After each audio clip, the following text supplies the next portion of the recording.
The tragic shooting of young Dwayne Gabriel once again has our nation saddened and outraged.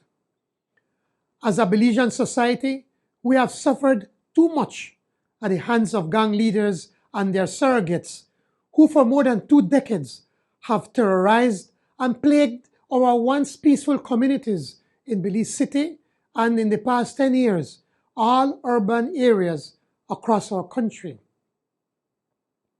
Already this year, 26 persons have died because of gang violence. Less than 500 gang members have been terrorizing neighborhoods and communities, particularly in the south side of Belize City. Gang violence is festering in part because of what has become a careless culture of silence and hopelessness, especially in our poor and vulnerable communities. The violence has to stop. The terror on these communities must end. While no law or set of laws alone will end the fear and senseless violence, it is clear that immediate action is needed. If such actions mean stricter enforcement by the police, including reinstituting a longer state of emergency, then we must do so. If it means getting more police patrol in the streets, more cameras, and better surveillance, then we will do so. I know we are all tired of the senseless violence and the killings, and for this reason, I am calling on us as a nation to address this matter together.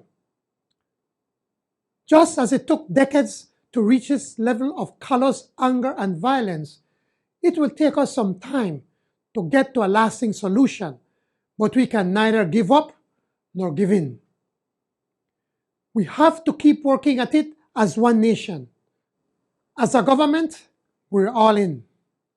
Every minister is currently involved in our commitment to curbing crime, especially gang-related crime and violence. But it will take our efforts as well as the efforts of business, civil, social, and political organizations working together. It will take gang-infested communities to say no more to the guns and gang hangouts in their neighborhoods, and it will take more access to social intervention programs in these communities, including jobs, free access to education, and a conscious effort to cut off recruitment of children by gang affiliates. To this end, if government must find ways to give incentives to people who provide information to get the guns off the street and to report predatory actions by gang leaders, then we will do so. And if we have to strengthen laws and ordinances to allow the police to go after potential gang leaders and gun runners, then we will do so. Yes, some of the actions we must take might cause certain individuals to say our approach may be heavy-handed. However, if our actions can save the life of one more youth or the future of one more vulnerable child, then we must and we will act. My instruction to the Minister of Home Affairs and to the members of the police department is that now is the time to use all necessary resources to save our children, our communities, and our country from the senseless killings.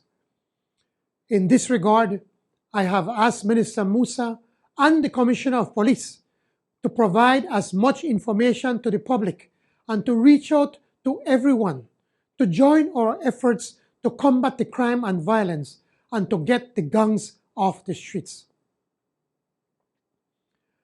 Already, a set of real plans with measurable solutions are being drawn up to address this crisis in the short, medium, and long term. But we must accelerate these plans and ensure real outcomes.